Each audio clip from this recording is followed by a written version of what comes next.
Ayab ti pinagdayaw.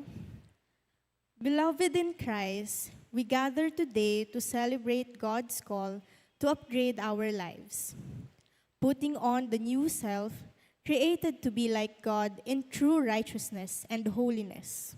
We come seeking renewal, transformation, and growth in Christ. In God's presence, we are shaped, strengthened, and empowered to live with purpose. Here we open our hearts to the Spirit who restores and makes all things new. Let us enter this time of worship with readiness to be changed. With joy and hope, we worship the Lord, our source of new life and transformation.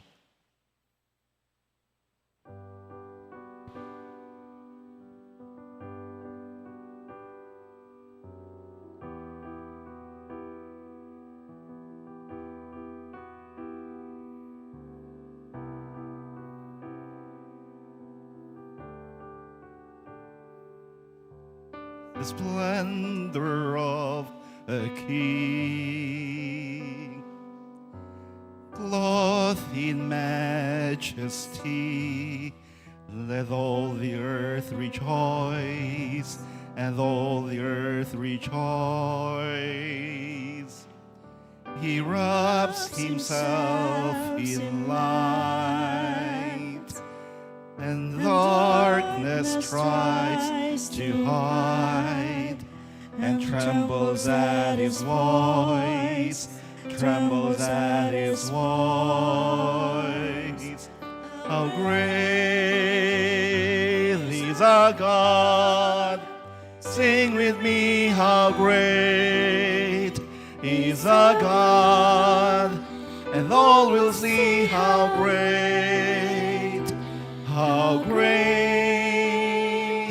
is our God.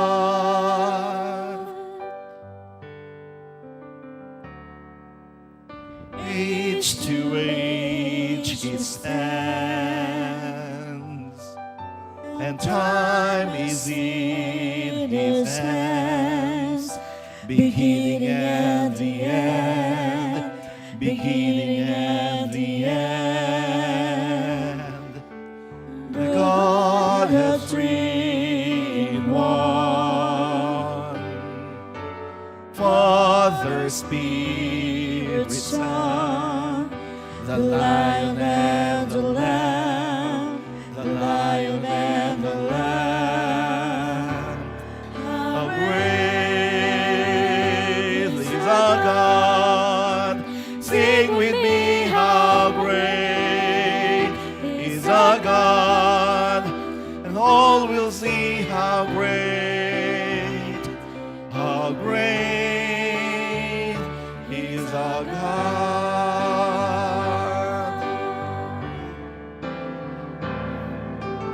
Name above all names, you are worthy of all praise. My heart will sing, how great is our God.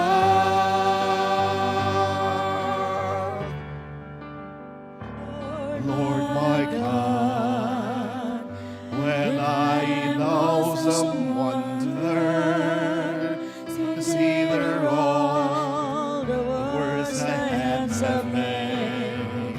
I see the stars, I hear the rolling thunder, thy power throughout the universe displayed. Then sings my soul, my Savior God, to thee. How great thou art, how great thou art. Then sings my soul, my Savior God, to thee. How great thou art, how great thou art. And when I think that God His Son not sparing, send Him to die, I scarce can take it in. That on the cross, my burden gladly bearing, He bled and died to take away my sin. Then sings my soul, my Savior God, to thee. How great thou art, how great thou art.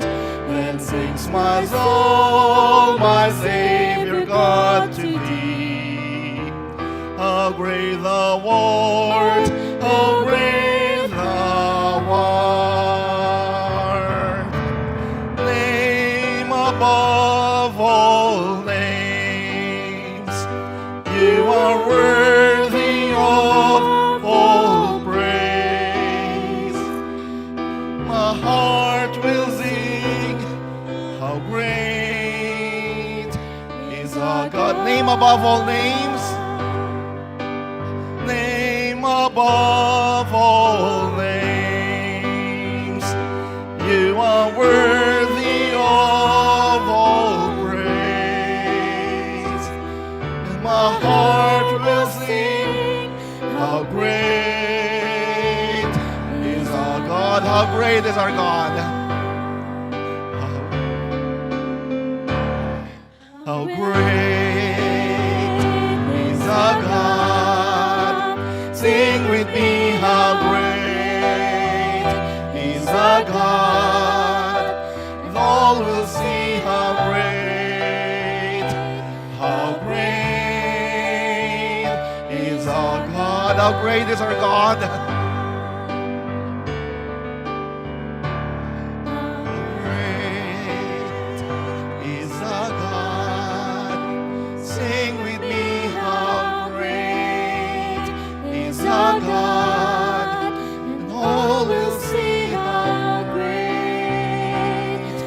great is our God.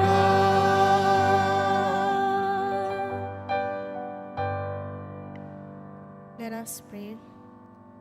Ama naming nasa langit, Salamat po sa pagtawag mo sa amin sa iyong presensya, sa pagsasama-sama mo sa amin at sa paalala ng iyong kabutihan na nagbibigay lakas sa amin sa araw-araw.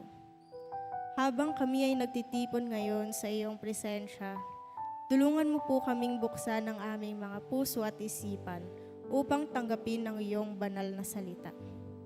Patnubayan niyo po kami sa aming pagsamba, kausapin mo kami sa pamamagitan ng iyong salita, at naway umalis kami sa lugar na ito na puspos ng iyong kapayapaan at kagalakan. Sa pangalan ng aming Panginoong Hesus. Amen.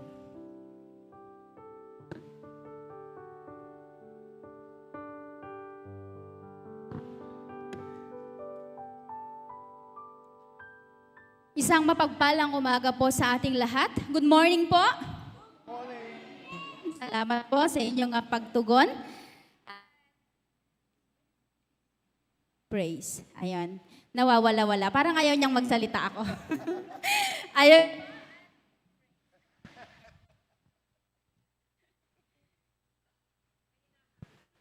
Praise. Ayun, gusto niya na. Kung ayaw niya pa to, ayaw ko na talaga magsalita.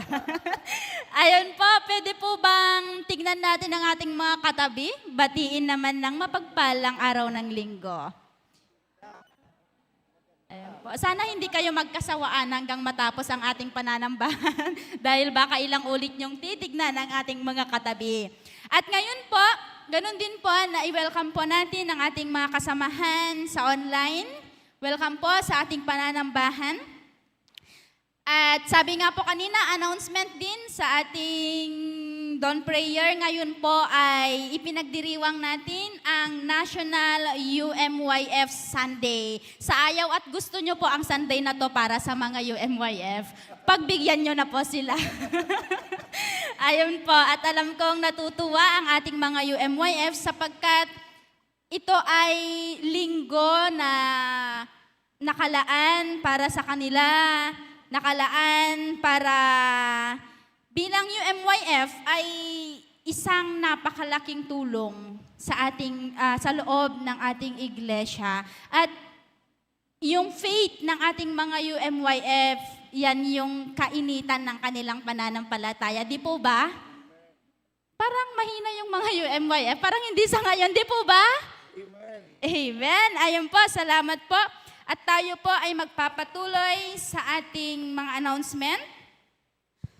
At dahil National UMYF Sunday po ngayon, with special offering po, mamaya.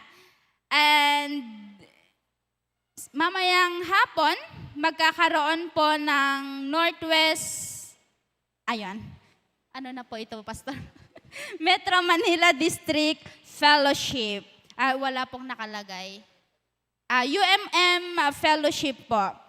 Ayun po, and then sa January 20 hanggang 23 po, ito po ay ang MIA o Manila Baguio Episcopal VCS Trainers Training na magaganap po sa Baguio.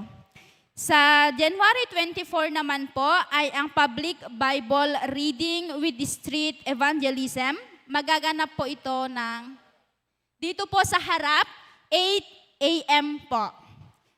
And sa January 24 din po, 8 a.m. ay launching, orientation, and enrollment of the Latest Servant Academy. Ang venue po ay sa CKC UMC Valenzuela. December. January 25, bumabalik ako ng 2025. January 25, 2026 ay ipagdiriwang naman po ang National Bible Sunday. January 27, 3 p.m. po ay ang ating loading station. January 31, 2026, ang National Bible Quiz sa PCU 7th floor. At ito po ang mga ministry na isama natin sa ating mga panalangin. Suportahan natin para sa ganun po ay magawa po ito ng maayos, maganap, nang naaayon po sa kalooban ng ating Panginoon.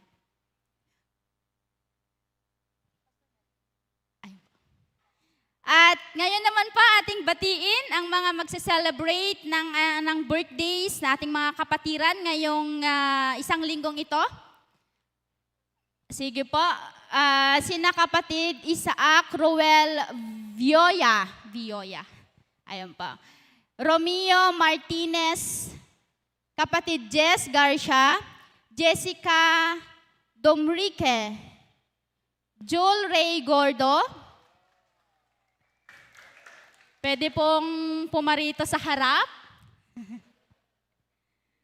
Ayun po. Kapatid Emises Esponilla, kapatid Kezaya Loking, kapatid Eric Jan Landingin, kapatid Nina Sofia Gonzalez. Sige po. Patuloy po tayo, kapatid Caroline Miral, kapatid Virgie Season, kapatid Isabel Luis Olarte, kapatid Maria Paz Chiong, and kapatid Danabel Medrano. Wala na po bang may birthday po dyan? Halika na dito, ading. Huwag nang magtago pa.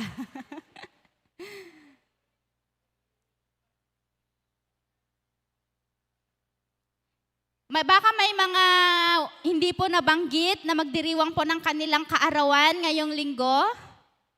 Meron po. Malalaman din naman sa post ng Facebook pag magba-birthday kayo. Wala po? Sure na? Sige po. Ipanalangin po natin ang ating mga kapatid na mag-birthday. Extend po natin ang ating mga kamay. Diyos na nagkakaloob ng buhay. Salamat, Panginoon, sa araw na ito, sa buhay ng mga kapatid na magdiriwang ng kanilang kaarawan sa linggong ito, O Diyos. Salamat sa gabay mo, sa pangunguna mo, sa proteksyon mo at pagpapala mo sa kanila sa mga nagdaang taon. At patuloy, Panginoon, naluluwalhatiin ka po namin dahil sa kanilang mga buhay. Sila ay mga nagpapatunay ng iyong pagpapala ay araw-araw na naririyan bilang patunay, O Diyos, na ipagdiriwang na naman nila ang kanilang kaarawan na kayo po ang nagkaloob. Dalangin namin, O Diyos, ang iyong patnubay, patuloy, Panginoon, na pagpapala, patuloy, Panginoon, na pangunguna sa kanila, sa kanilang pag-aaral, maging, Panginoon, ang paggabay at pangunguna mo rin sa lahat ng kanilang mahal sa buhay, O Diyos, sa kanilang mga pangarap. Lord, idinadalangin namin. Patuloy po, O Diyos, na manahan po kayo sa inyong anak na mga ito. At patuloy, Panginoon, na kayo po ang magkaloob ng katalinuhan o wisdom, O Diyos, sa kanilang pang-araw-araw na buhay. Sa iyo ang kapurihan, sa pangalan ni Jesus. Amen. Happy birthday to you. Happy birthday to you. Happy birthday, happy birthday. Happy birthday to you. God bless you always. God bless you always. God bless you, God bless you. God bless you always. Happy birthday po ulit. Sige po, sa ating mga anak. Yes. Thank you, Pastor Flor. Ngayon, tinatawagan ko lahat ng mga bata na pumarito sa harap.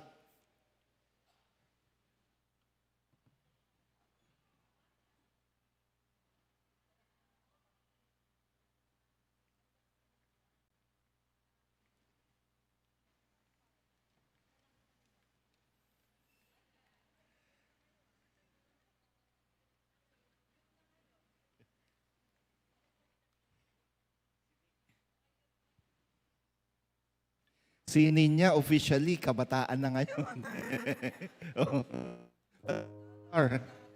Yes. Pero gusto pa rin nilang sumama sa mga kids. Hindi pa silang po promote.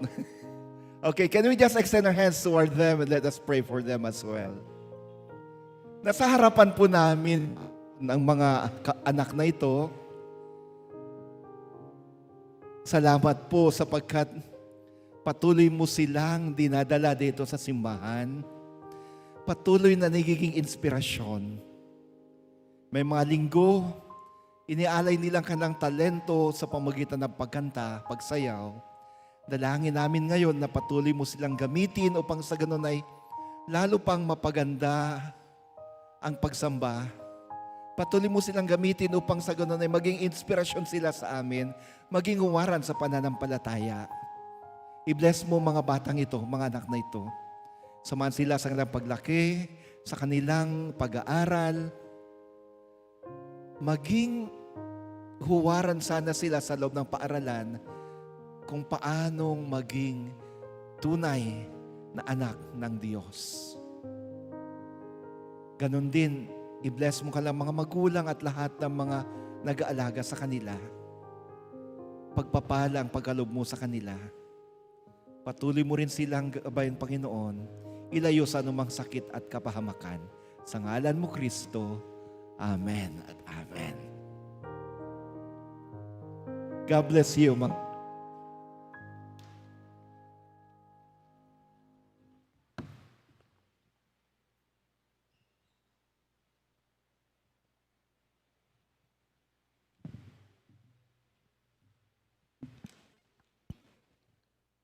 Panakaibasa tinasantuan na surat. Mula sa unang Korinto, Kabanata 1, versikulo 1-9. Ganito po ang sinasabi.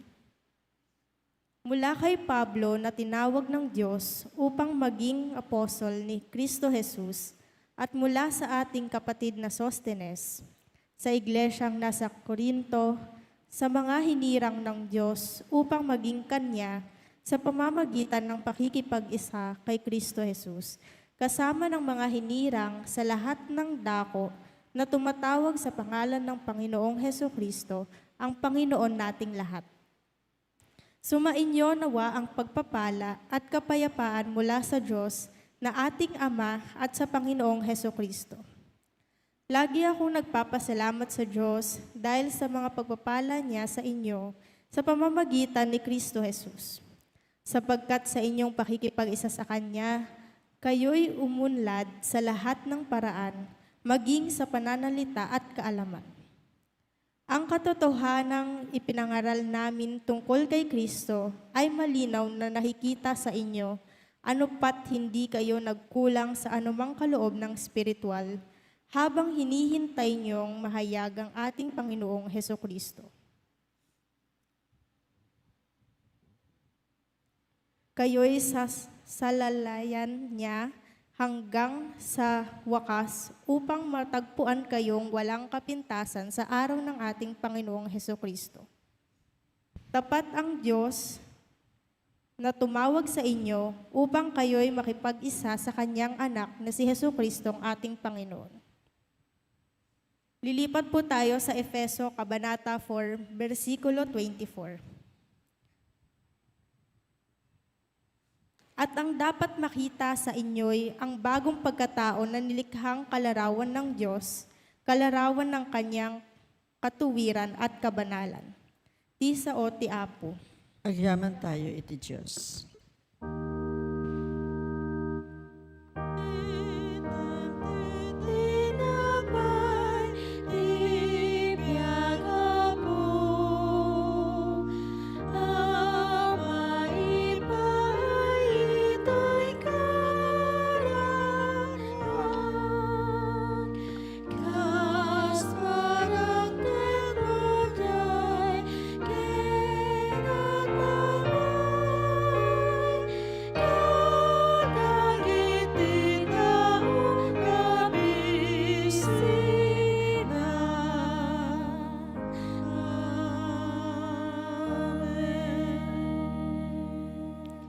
Ang Ebanghelyo ng Diyos mula po sa sulat ni Juan, Kabanata 1, talata 29 hanggang 42 at ganito po ang sinasabi.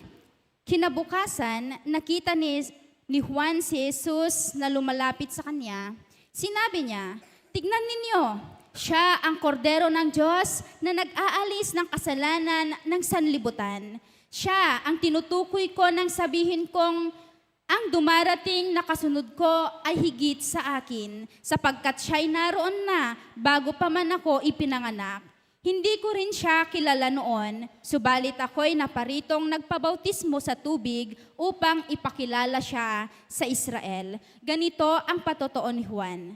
Nakita ko ang Espiritu na bumababa na parang isang kalapati na buhat sa langit at nanatili sa kanya. Hindi ko nga siya kilala noon, ngunit ang nagsugos sa akin upang magbautismo sa tubig, ang siyang nagsabi sa akin, kung kanino mo makitang bumaba at manatili ang Espiritu, siya ang magbautismo sa pamamagitan o siya ang magbabautismo sa pamamagitan ng Espiritu Santo. Ngayon ay nakita ko siya at napatotohanan kong siya ang anak ng Diyos. Kinabukasan, naroon muli si Juan kasama ang dalawa sa kanyang mga alagad. Nang makita niya si Jesus na nagdaraan, ay kanyang sinabi, tignan ninyo, siya ang kordero ng Diyos. Narinig ng dalawang alagad ang sinabi niya, kaya't sumunod sila kay Jesus. Lumingon si Jesus at nang makita niyang sumunod sa kanya ang mga ito, sila'y tinanong niya, ano ang kailangan ninyo?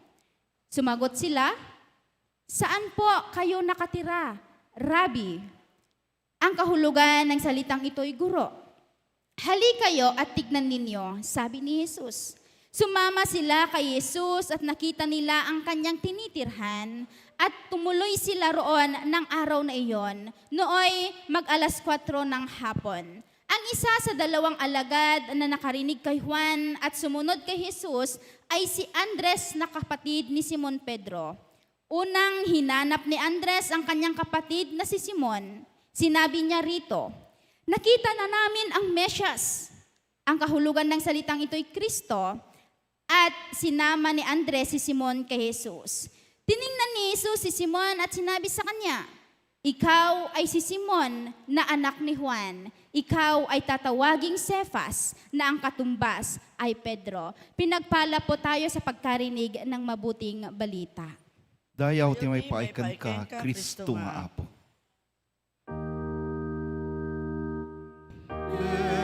Bendisyonam kati kinapuno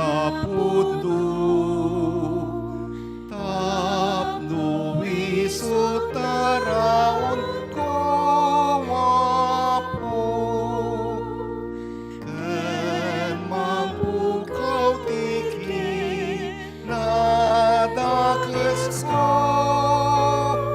ket hal na ken raksak masarap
Amen. Thank you, choir.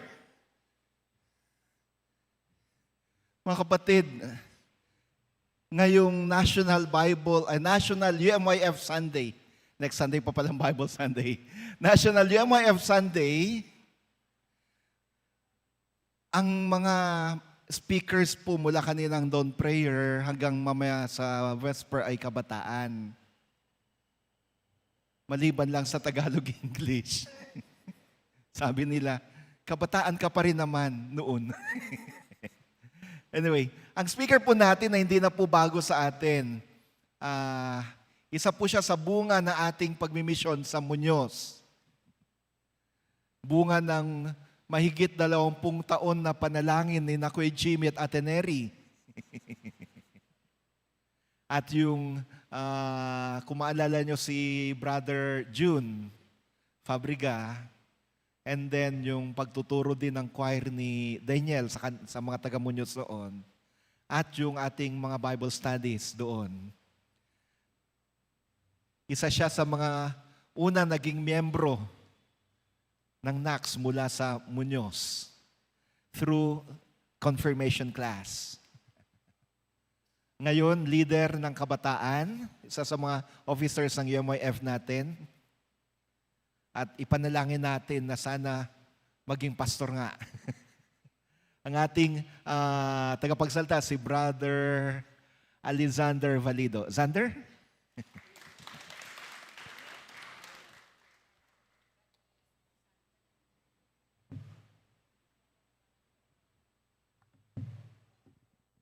Ayan, magandang umaga po sa lahat. Ako, sa pagpapakilala niyo pa ako po si Zander. Pwede niyo akong tawagin Zander. Hello. Ayan. Pwede mo tawagin Zander na lang po. At ako po yung naatasan ng Panginoon para magsalita sa Ilocano. Samahan niyo po akong manalangin. Manaming makapangyarihan, maraming salamat po sa oportunidad, Panginoon, na ibinigay mo para maituro ang aking napag-aralan, Panginoon, na binigay mo, Panginoon. Maraming salamat po sa bawat tao na naririto ngayon, Panginoon. Bigyan mo po sila ng katalinuhan, Panginoon, at bigyan niyo po ako ng kalakasan para maipahayag ang inyong mga salita, Panginoon. Ikaw po ang manguna sa amin, Panginoon. Ilagay mo po ako sa iyong likuran. Huwag mo po hahayaan na iba ang manaig, Panginoon, kundi ang sarili mo lamang po, Panginoon. Ikaw po ang aming sinasamba ngayon, Panginoon. Maraming salamat po. Sa pangalan ni Jesus, kami ay nananalangin. Amen. Amen. Ayan. Thank you po sa ating... Kinakabahan ako. Parang second ko pa lang to. Ayan, second. Yung first is yung simbang umaga na ang topic is si Mary. Ayan. So ngayon, may kukwento muna ako. Tungkol to sa mag-ama. Ayan. Hello. Ayan. Tungkol to sa mag-ama. Isang anak at isang ama. Yung ama ay single father na lang siya at yung anak ay nag-aaral pa. So habang nag-aaral yung anak ay mahirap. Ayan. Mahirap ang kanilang buhay. Hindi sila ganun kayaman. Yung buhay nila ay sakto lamang. At ang ginagawa ng ama para mabuhay silang dalawa ay nagtatrabaho siya ng 2 hanggang sa 3 trabaho para mabuhay lang silang dalawa, para mabigay yung pangangailangan ng anak niya, yung gusto ng anak niya para mapasaya niya yung anak niya. Hanggang sa sinubsob ng ama yung kanyang sarili sa pagtatrabaho para maibigay sa anak yung kung anong best para sa kanya. Hanggang sa nakatapos na ng pag-aaral yung kanyang anak. Tapos, proud na proud siya sa anak niya dahil napagtapos niya yun ng pag-aaral kahit mahirap, kahit puno ng pagsisikap, ay nagawa niya yun. Nung nakatapos na yun ng pag-aaral yung anak niya, ang sabi ng anak niya sa sarili niya, gusto kong suklian yung ginawa sa akin ng tatay ko, gusto kong ibigay sa kanya lahat gaya ng ginawa niya sa akin. Hanggang sa sinubsob na rin ng anak ang sarili niya sa pagtatrabaho para maibigay sa kanyang ama kung anong gusto niya, sa kanyang ama kung anong mga kailangan niya, kung anong mga bagay na maibibigay pa niya, binigay niya to ng kotse, ng bagong cellphone, ng bahay, dinala sa mamahalin na restaurant. Ginawa niya lahat para sa kanyang ama hanggang sa isang araw, umuwi siya sa kanyang bahay, tinatawag niya yung kanyang ama at nalaman na lang niya na wala na pala yung kanyang ama. At sa tabi nun ay may naiwan na isang sulat. At binasa niya yung sulat na yon. Sabi sa sulat na yon, anak ko, kung nababasa mo ito, nararamdaman ko na rin kasi pero sasabihin ko na to sa'yo. Baka ito na yung huling araw na makakapagsalita pa ako sa'yo. Anak ko, maraming salamat dahil sinuklian mo yung pagsisikap ko. Maraming salamat sa iyo sa mga bagay na ginawa mo. Proud na proud ako sa iyo sa bawat bagay na narating mo. Kung alam mo lang kung gaano kita kamahal, anak ko, pasensya na dahil hindi ko man ma-express, hindi ko man masabi sa iyo kung ano yung nararamdaman ko, pero ngayon sasabihin ko na, anak ko, mahal na mahal kita, lubos pa sa buhay ko. Nagpapasalamat akong lubos sa bawat bagay na binigay mo, pero alam mo ba kung ano yung bagay na mas ikakasaya ko kung nagawa natin ito? Yun ay sana nakapag-usap tayo ng maayos, sana ay nakapag-banding tayo, sana nabigyan natin yung oras yung isa't isa. Kasi sa panahon na tayo yung magkasama, ginugol natin yung oras natin para habulin yung pera. Hindi na natin naisip kung ano nga ba talaga yung dapat na gawin natin para sa isa't isa. Tayo as tao, we tend to do the same thing. We tend to focus on the wrong things. We tend to upgrade the things in our life. We tend to upgrade our cell phones, our clothes, yung mga bagay na nasa paligid natin, yung mga bagay na ikakasaya natin, yung mga bagay na alam natin na maipagmamayabang natin.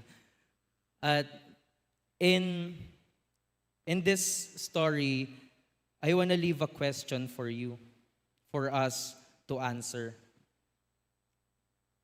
If we can upgrade the things in our life, our clothes, our things, why can't we upgrade our life para sa Panginoon? So, bago tayo magpatuloy, let me read the verse to you. It's in Ephesians chapter 4, verse 24. Babasahin ko sa Pinoy version. Tapos isuot nyo ang bagong pagkatao na kinreate na gaya ng Diyos at nakikita sa buhay ng totoong matuwid at banal.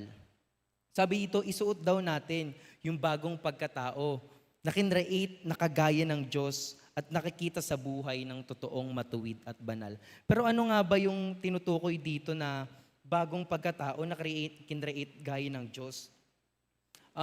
May apat tayong tatandaan. 5. We have hope, grace, love, faith, and light. Let's start with hope. Huwag tayong mag-focus. Let's start with hope. Upgrade ourselves with hope. Huwag tayong mag-focus sa failures. And when we fall short, instead na mag-focus tayo kung gaano nga ba tayo nalaglag or kung gaano nga ba tayo nag-fall short, mag-focus tayo kung gaano na tayo kalapit sa Panginoon, kung ano yung lesson na tinuro sa atin ng bawat obstacle na binibigay niya sa atin, kung ano yung bagay na matututunan pa natin, kung ano yung pag-asa na maidudulot nun. And the second one is grace. Let us upgrade our habits with grace. Yung maliliit na bagay, nagmamatter siya. Kung paano tayo magde-decide, kung paano natin i-spend yung time para kay Lord, sa pagiging mabuti sa ating sarili at sa kapwa, at sa pagpapatuloy natin sa kabila ng hirap, bawat paggawa ng mabuti, pagmamahal at pagtitiwala ay parte ng pag-upgrade sa atin ng Panginoon. The third one is upgrade ourselves, upgrade our relationship with love. Yung hindi na natin kino-compare yung ating sarili sa iba, kundi in-uplift natin. Natutuwa tayo sa success ng iba, kung ano ba nga ba yung nagagawa nilang maganda sa buhay nila. Yung love na masaya, hindi man perfect, pero puno ng patient at totoo. The next one is upgrade our purpose with faith. Whatever we do, nagre-reflect doon yung kabutihan ng Panginoon. Hindi natin kailangan ng validation mula sa iba dahil sapat na sa atin yung compassion at integridad o compassion at integridad o puno ng o ang ating pagiging totoo. Nahugot. Ayun. So the next one is the last one, upgrade our influence with light. Sa mundo natin ngayon, mas piliin nating maging iba at mas maging kagaya niya pa. So, yun yung tinutukoy dito na isuot niyong bagong pagkatao, yung bunga ng binigay sa inyo ng Panginoon na bagong pagkatao, bagong damit kumbaga. So, pag-usapan natin yung storya ni Paul. Yung storya ni Paul o Saul, isa siyang Pharisee na ang mission niya is i-eliminate o ipakulong yung mga followers ni Jesus o yung mga sumusunod sa kanya. Yun yung bagay na ginagawa niya sa buhay niya. Tapos, hanggang sa nagkaroon siya ng pagkakataon na makausap yung Panginoon. At binigyan siya ng bagong pagkatao ng Panginoon, binigyan siya ng bagong misyon ng Panginoon na ipahayag yung salita ng Diyos sa pamamagitan niya. At si Paul isa siya sa mga naging key para ma-build lahat ng churches. At kung dati, si Paul ay filled with hatred, violence, and pride, he was upgraded by the Lord and he accepted his mission and became from an enemy to an instrument of the Lord. He became a huge part of building the churches. Siya rin yung pinagsulat ng verse na to, a self-reflection that became a lesson and inspiration to everyone. So, pag-usapan naman natin si Zaccheo. Si Zaccheo ay isang tax collector. Siya ay ganid sa tao. Ginugulangan niya yung tao sa tax. Siya yung nangongolekta. At one day, narinig niya na pupunta daw si Jesus sa kanila. So si Zaccheo, sobrang excited niya. Pupunta si Jesus. Si Jesus, yung nagpapagaling. Si Jesus, yung kumakausap sa mga makasasalanan. So excited si Zaccheo. At sinuot niya yung pinakamaganda niyang damit. Pero ang problema, pagdating niya doon, ang daming tao, hindi niya na makita si Jesus. Ginawa niya lahat, tumatalon na siya, sinisilip niya, hindi niya talaga makita si Jesus. At ang nakita niya, nakakita siya ng puno. Pagkakita niya ng puno, umakit siya dun sa puno. At yun yung naging way, nakita siya ni Jesus. Pagkalapit sa kanya ni Jesus, pinababa siya ni Jesus. At pumunta sila sa bahay ni Zaccheo.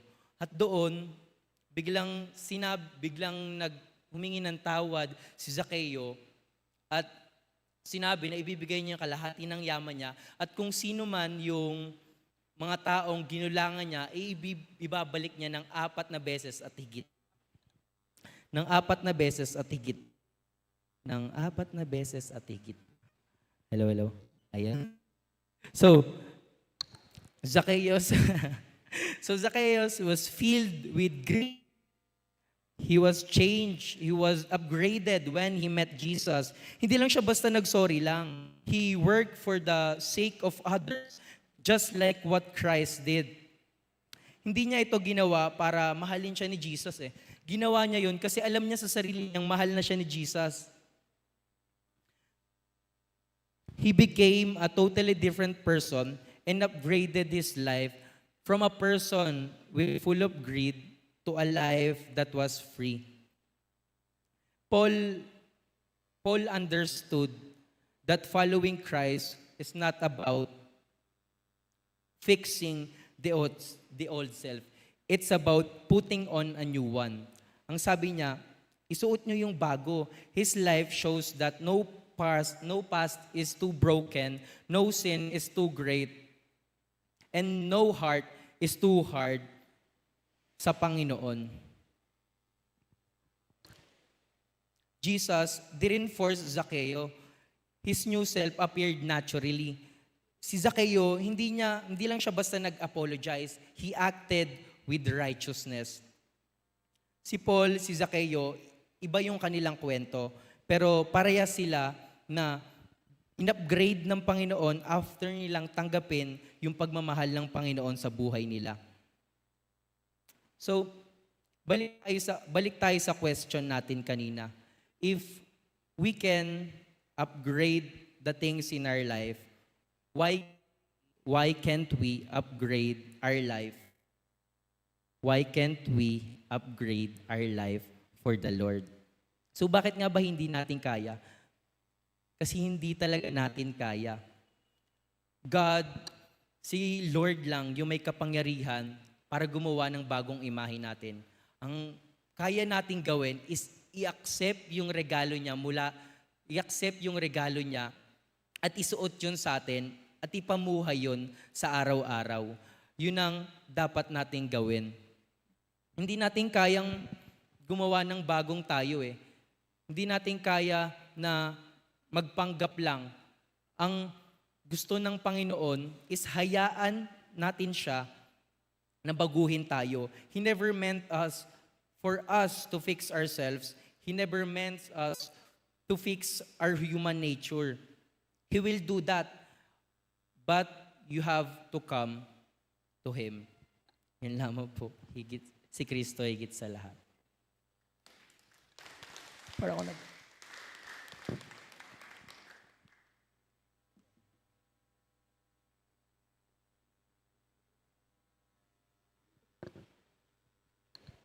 Panangipa ay kadagiti pagkapulo, karkari, sagsagot ken pagyaman.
Hindi kami magsasawa, O Diyos, na sa iyong harapan ay magpapasalamat po sa inyong kabutihang loob at ganun din, Panginoon, sa inyong masaganang pagpapala para sa amin. Salamat sa buhay namin at salamat, Panginoon, muli sa isang linggong nakaraan. At bilang pasasalamat, O Diyos, narito ang mga handog, mga pangako, O Diyos. Iniaalay namin sa iyong harapan sa sandaling ito. Tanggapin niyo po at pagpalain ng mga bagay na ito, O Diyos, ay magamit para sa pagmiministeryo, O Diyos. At ganun din, tanggapin niyo ang aming buhay bilang patuloy na buhay na handog sa mundong ito. Gamitin niyo po kami na maging daluyan ng iyong salita at pagpapala sa pangalan ni Jesus. Amen.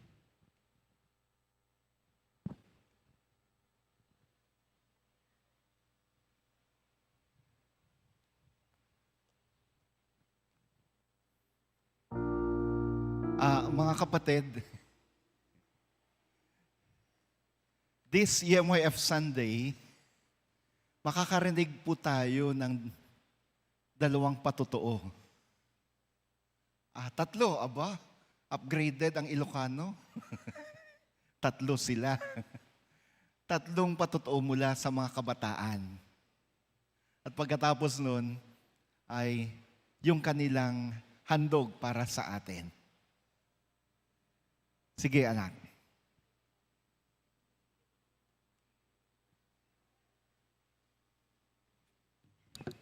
Ayan. Good morning po. May hindi pa po ba nakakilala sa akin? Charot. Pero anyways, kahit kilala niyo na po ako, wala kayong magagawa. Okay. Okay po. I'm Gian po and part din po ako ng officer ng mga kabataan this conference year. And I just want to share lang po ang binigay na message ni Lord para sa akin during CI. Actually, this CI really hits different. Every CI naman, pagdating namin sa venue, nagka-problema agad kasi yung nauna sa amin, late sila natapot. Oh, hello? Yan. It takes so long para makapag-sessions kami. Kaya ang ending, big night na lang nangyari. But, hindi yon naging hadlang sa mga susunod na ginawa namin. Naalala ko pa nga, mas iniisip ko pa, paano kakaumustahin or kakausapin ang kabataan natin. Isa, kamustahin ang sarili ko kung okay ba ako. Kasi bago mag-CI, I have confused mind. Ang gulo-gulo ng isipan ko, ano ba dapat gagawin ko? Susundin ko ba to? Susundin ko ba to? Sobrang gulo as in. But may activity kami noon na naka-blindfold kami. As in, naglalakad ka, wala kang nakikita. Imagine, naglalakad po kayo sa hindi nyo alam kung ano yung tinatahakan yung daan, na naka-blindfold kayo, and sobrang dilim lang nung nakikita nyo. May hinahanap ka, pero di mo alam yung hinahanap mo. Ganun po yung activity namin nun. May hinahanap ka, pero hindi sinabi sa inyo ano yung hinahanap nyo. So basically, naghahanap kami sa wala. Pero, hinahanap ko pa rin. Hinahanap ko pa rin yung bagay na yon. Kahit may mga sumusuko na. Kahit may mga boses na nagsabi na, sumuko ka na, hindi mo naman alam hinahanap mo. Na meron pa bumubulong na huwag kang sumuko, remember God is with you. And yung tanong na nakapagpatigil sa akin ay yung tanong na, ano hinahanap mo? Hindi ako nakasagot, patuloy pa rin ako naghahanap kahit hindi ko alam yung hinahanap ko. Basta, ang alam ko, may hinahanap ako na hindi ko alam. Nagigets niyo pa po ba? Ganun po yung activity namin nun. May hinahanap kami na hindi namin alam yung hinahanap namin. Lahat sumusuko na, trinay kong sumuko, pero sabi ko, hindi, kaya ko to, hindi ako susuko. And after that activity, nag-gather na lahat. Yung lesson na tinuturo sa amin ng activity, that time is, kailangan nating isurrender kay God lahat. Minsan kasi feel natin ang galing-galing na natin sa sarili natin na to the point na hindi na natin kailangan si God. Wala ako. Wala. Okay. Hinahanap natin yung mga wala. And naalala ko, that time, may bumulong din na sa pagsuko mo, roon mo makikita ang hinahanap mo. Yung mga salitang yon ang nakapagpalinaw sa isipan ko na hindi natin pwedeng i-keep lahat. Kailangan natin siyang isurrender.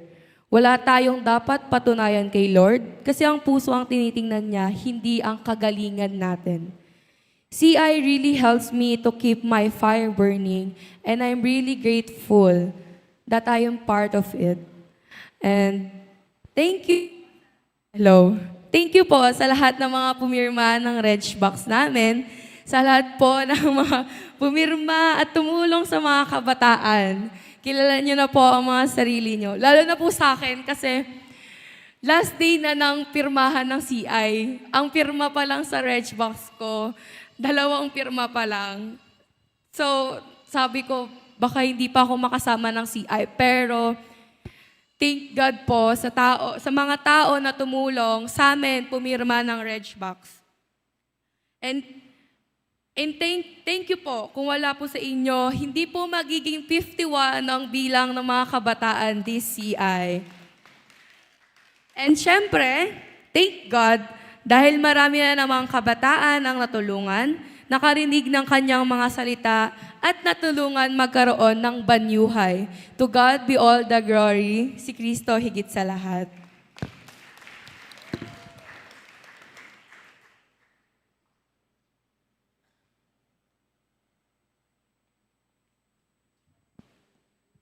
Hello po, good morning po. Ako po si May. Bago po ako mag-testimony, ay gusto ko po na muna pong magpasalamat sa mga pumirma po ng Red Box ko. Maraming salamat po sa inyo dahil po nakasama po ako ng CI. Malaking bagay po ito para sa akin. Simula po nung nagpasukan na, aminado po ako na hindi po talaga ako gaanong naging active sa church at sa ministry ko. Unti-unti po ako naging busy sa mga gawain sa school at sa iba pang bagay. Hanggang sa hindi ko na po namalayan na napapalayo na po pala ako kay Lord. Alam ko rin po sa sarili ko na hindi na po ako ganon kalalim yung relationship ko kay Lord. At napapansin ko rin po talaga na nalalamig po yung puso ko sa Kanya. Pinilit ko pong makasama sa CI kahit na inaaya po ako ng family ko na umuwi po ng Pangasinan. Pero mas pinili ko pa din po talaga sumama ng CI kasi umaasa po ako na sa pamamagitan po nito ay maibalik ko po yung connection ko kay Lord at muling mapalapit sa Kanya. At hindi po ako nabigo dahil sa buong CI ay napakarami pong realizations, lessons at reminders na ipinakita sa akin ni Lord. Naramdaman ko po talaga ang presensya niya at ang Kanyang pagmamahal. Ang pinakatumatak po sa akin ay yung reminder ni Lord na huwag tayong sumunod sa pattern ng mundong ito, kundi sumunod tayo sa pattern ni Lord. Huwag po nating hayaan na mamuhay lang tayo ayon sa nakasanayan at impluwensya ng mundo. Instead, hayaan po nating baguhin ni Lord ang pattern ng buhay natin. Let God change the way we think and always align our activities with God's will.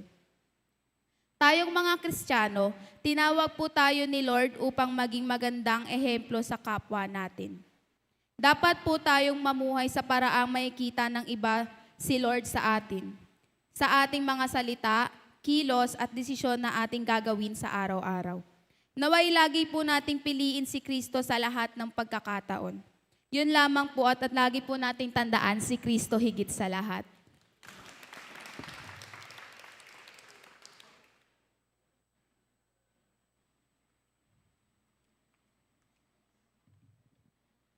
Ayun, magandang umaga po sa inyong lahat. I want to share lang po kung paano kumilos sa buhay ko si Lord ng Christmas Institute po namin. But before that, ako nga po pala si Daphne. I not stand here just to tell testimony, but also to encourage every youth and yung mga patungo pa lang po sa youth stage.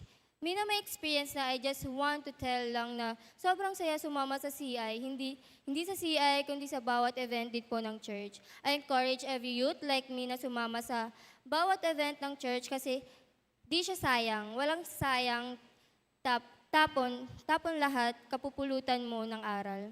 Tulad na lang ngayong recent CI, sobrang excited ako kasi sabi ko, bukod sa makakasama ko yung mga kaibigan ko, bukod sa banting na mabubuo ko sa CI, kung yung magiging aral din na mapupulot ko. But suddenly yung excited ko, napalitan ng hindi malaman na dahilan, pero wala akong nafe-feel na presence ni Lord. Kahit binaliwala ko lang yon. Hindi ko pinansin yung nararamdaman kong yon. Day 1, I don't know what to feel. Hindi ko nafe-feel presence ni Lord, pero nung big night, I feel His presence. Pati hindi gaano. Day 2, ganun pa din. Hindi ko alam gagawin ko. Nakikisabay lang ako sa kanila, pero pakonti-konti ko nafe-feel presence ni Lord. Big night, I feel His presence again. Pero ganun pa din. Day 3, dito ko na sinuko lahat kay Lord. And sumakto yung lesson for me. Kasi last year, sobrang dami nangyari and hindi na ako makawala doon. So this lesson have an impact to me and dito ko na-feel yung mga presence ni Lord. Big night, sinuko ko yon. Ang dami nangyari. Ang daming tumatak sa akin that night. Sinulat namin yung gusto naming iwan at gusto mabago namin. Sinulat ko lahat ng gusto kong iwan at baguhin. Sinurrender ko lahat yon kay Lord. Day 4, sobrang na-bless ako ni Lord. Sobrang saya. Halo-halo ang mga emosyon ko. That day, ang activity na tumatak sa akin is yung nag-blindfold kami. May pinapahanap sa amin pero hindi sinabi kung ano yung pinapahanap sa amin. Habang ginagawa namin yung activity na yun, daming sabi sa akin na, sumuko ka na. Yung sinabi na yung word na yun, tumatak sa isip ko, ayoko sumuko. Daming tatanong sa akin, anong hinahanap mo? Hindi ako makasagot dahil, ano nga ba ang hinahanap ko? So, nung sinabi ko yun sa sarili ko, nagpatuloy pa rin ako kasi hindi ko alam ang gagawin ko. So, day 5, ang nangyari nun, sobrang na-bless ako ni Lord. Hindi ko na alam ang gagawin ko dahil sobrang saya ko. Hindi ko na alam na ang dami ko nang na-realize na dapat iwan ko na doon si Ay na yun. And, ayun, nagpatuloy pa ang aking pag-serve kay Lord and hindi ko na alam na nagdidip pa yung presence ni Lord sa akin. At yun lamang po, patuloy po, to God be the glory, si Kristo higit sa lahat.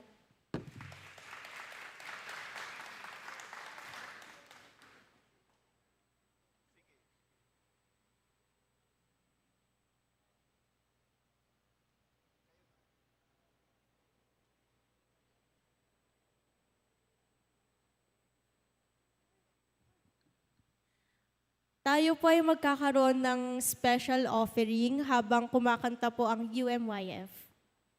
Ito po ay mapupunta sa ministry ng ating youth at sa ating distrito po.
Sige po, tinatawag po lahat ng mga kabataan po, UMYF, para po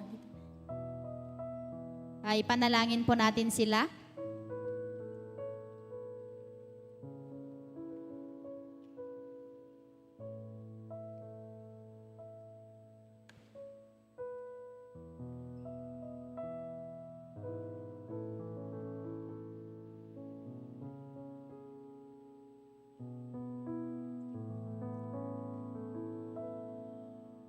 I-extend po natin ang ating mga kamay. Aming Diyos, kayo po na pinagmumulan ng baniuhay, kayo po na nagbibigay ng bagong anyo ng buhay sa amin at maging ang mga kabataan na ito, UMYF na ito, O Diyos, sa sanktuaryong ito. Salamat, Panginoon, sa kanilang mga patotoo. Salamat, Panginoon, sa kanilang mga buhay, mga ministeryo, O Diyos, na iyong ipinagkatiwala sa kanilang mga kamay. Sama-sama, O Diyos, sa sandaling ito, inilalapit at idinadalangin namin sila sa inyo, O Diyos. Bilang mga kabataan, sila'y tumugon sa iyong tawag sa kanilang kapanahunan. Dalangin namin, Panginoon, na ilid mo po sila sa kanilang paggampan, sa kanilang mga gawain, bilang isang UMYF, bilang mga anak, sa kanilang mga pamilya. Lord, dalangin namin ang iyong proteksyon sa kanila, ang iyong pagyakap at pagpapalakas sa kanila sa bawat yugto ng kanilang mga buhay. Lord, alam namin, malayo pa ang kanilang mararating, dahil, Panginoon, may napakagandang plano ka po na inihanda sa bawat isa sa kanila. Sa kanilang pagtungo, O Diyos, sa landas na ito, dalangin namin, Panginoon, na tulungan mo po sila sa bawat araw, nang sa ganun, Panginoon, kanilang magawa ito nang naaayon sa iyong kalooban. Salamat din sa kanilang mga buhay na nagsisilbing example, O Diyos, para sa kanilang kapwa-kabataan na maglingkod sa iyo at magpuri. Gamitin mo po sila sa lahat ng aspeto ng kanilang mga buhay, nang sa ganun makita rin ng kanilang kapwa-kabataan ang bagong anyo ng buhay na iyong patuloy, Panginoon, na ipinagkakaloob sa kanila. Pagpalain mo rin ang kanilang mga magulang, ang mga taong sa kanila ay sumusuporta. Lord, tulungan mo po sila. Sa sandaling ito, O Diyos, sa iyo lahat ng papuri at maging sa lahat ng kabataan ng buong Pilipinas, dinadalangin namin. Sa pangalan ni Jesus, Amen and Amen.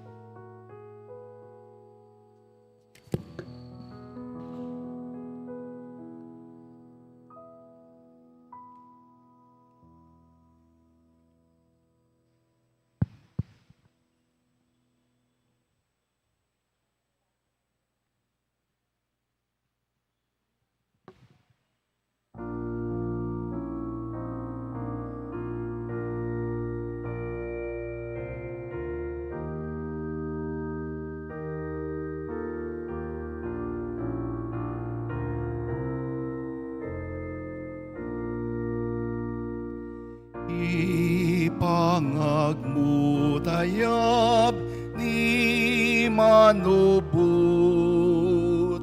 yeg muday tabyag mo akas datun,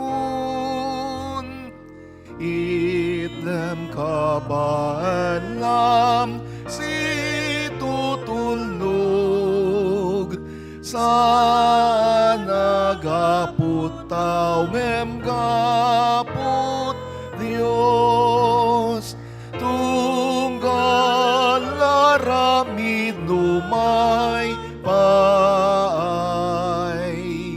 ken ni Jesus mabendisyonan nupay nunanumu nawaten na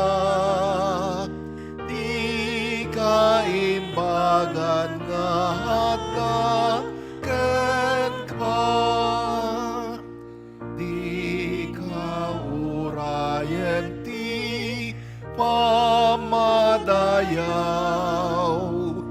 di kaikan kanu, di uyaw, amin nga aramid, numay paay, kan Jesus di Diyos diag sarday, tunggal aramid numay paay,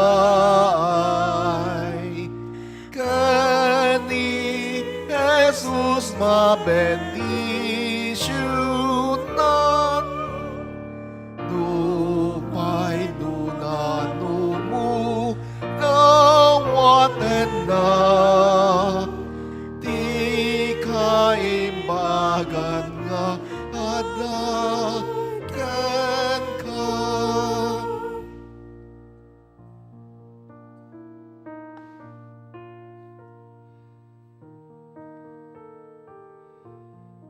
Si papakumbaba kami nga agkamangkan ka ita, O Dios.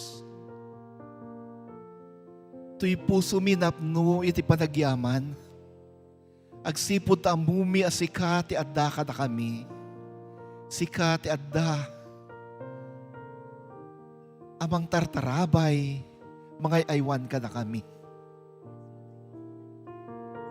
O Diyos, ti daytoy akan nito ti panagkararag, dawatan mi iti panarabay mo. Dawatan mi iti panalaknib mo. Dawatan mi wapo iti panangdangag mo kay iti karkararag mi. Awatan mo iti pagyaman mi. Agasam dagiti nasakit mi. Aglaplapusana na parabor, tiing kakadipaay ka na kami. Sa panahon ito ng panalangin, O Diyos, kami po'y nagpapasalamat sapagkat nangusap ka sa amin. At binigyan mo kami ng pagkakataon na idulog sa inyo ang aming mga pangangailangan. Dalangin namin, Jesus, kami inyong bantayan, ingatan, tugunin ang bawat pangangailangan, pagalingin sa masakit na nararamdaman.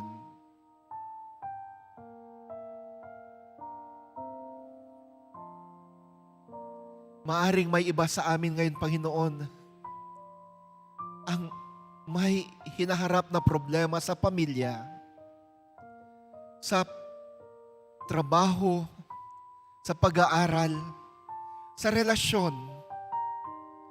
O di naman kaya yung iba sa amin na narito, pati na yung mga nasa online worship ay nagdududa sa pananampalataya. O di kaya nanlalamig ang kanilang pananampalataya. Panginoon, palakasin kami. Panginoong Jesus,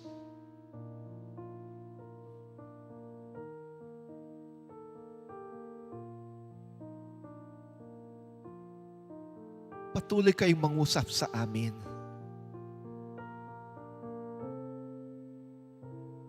Baguhin kami. Baguhin kami. Sa panahong ding ito, Panginoon, sinasama namin sa aming panalangin ang mga kapatid na dumaranas ng mga sakit ngayon. Sinasama namin si Nanay Prece Ancheta.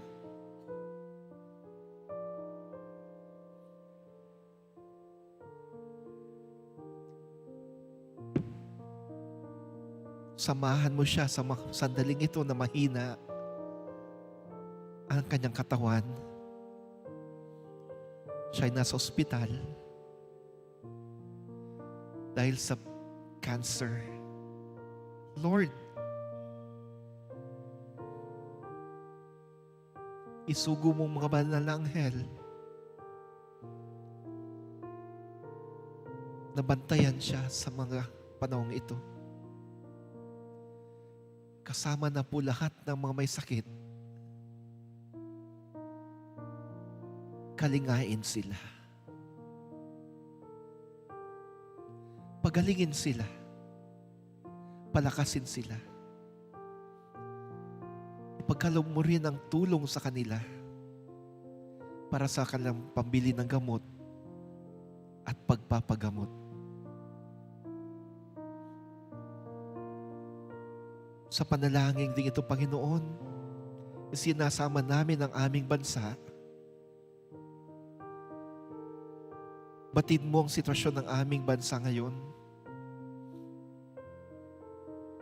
Pumagitna ka, Panginoon, sa mga nangyayari sa aming lipunan. Maghari ka sa amin, sa aming tahanan, sa aming simbahan, sa aming pamayanan, sa aming bansa. Ipagkaloob mong kapayapaan. Kapayapaan na tunay na nanggagaling sa iyo. Muli, Panginoon, pakinggan kami. Kami nagsusumamo. Kami dumudulog sa iyo. Daytoy wapo ti kararagmi, itinagan mo Kristo. Amen. Amen.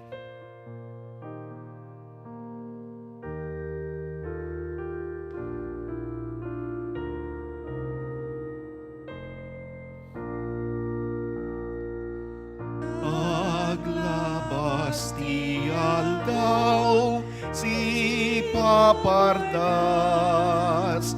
pagamuan na ramid, maiwakas, ketay tantuan daw, lakamantay, talnain karina, diagsarday, tunggal na ramid lumay paay, kani Jesus mabendisyonan, lupay nunan tungo, nawaten na, di kaimbangan na pataken ka. Mga minamahal sa Panginoon, banyuhay, bagong anyo ng buhay, ito ang mensahe sa atin. Mag-upgrade tayo sa pananampalataya. Mag-upgrade tayo sa buhay Kristiyano. Kung dati, Zimbabwe tayo, Zimbabwe, sa bagong taon na to, pag uwi natin galing simbahan, ipaalam natin sa iba yung mensahe ng Diyos na tatanggap natin sa ating pananambahan. Akayin natin ang iba patungo sa Panginoon. Ito ang bagong anyo ng buhay na hinahanap sa atin ng Panginoon. Ito yung upgrade na hinihingi sa atin ng Panginoon. Humayo kayo ngayon, mga kapatid, na ina-upgrade ng Diyos sa pananampalataya. Humayo kayo, mga kapatid, na pinagkakaluan ng Diyos ng bagong anyo ng buhay. At sa inyong paghayo, tanggapin niyo ang pagpapala, biyaya, pag-iingat at kagalingan na nanggagaling sa ating Diyos, Ama, Anak, at Espiritu Santo. Amen at Amen.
Amen.